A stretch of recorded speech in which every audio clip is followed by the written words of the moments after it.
সকল দাসীଙ୍କର ଅଭିପ୍ରାୟ ହେଉଛି ଏ ମା କାଳୀଙ୍କ ସାଧକ ତ୍ରିକାଳଦର୍ଶୀ ବାବା।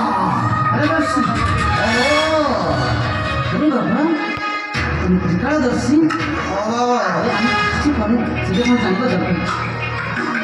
ଅବଶ୍ୟ ଆମେ ତୁମ କପାଳ ରେଖା ଦେଖି ସବୁ କହିଦେବୁ। ଆଉ ମୋତେ କିଛି କହିବା ଦରକାର ନାହିଁ। କିଛି କହିବାର ଦରକାର ନାହିଁ। ବସ ଠିକ ଅଛି। ତୁମେ ଏଇ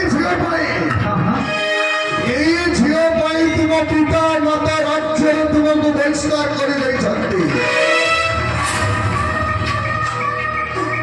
ସତନା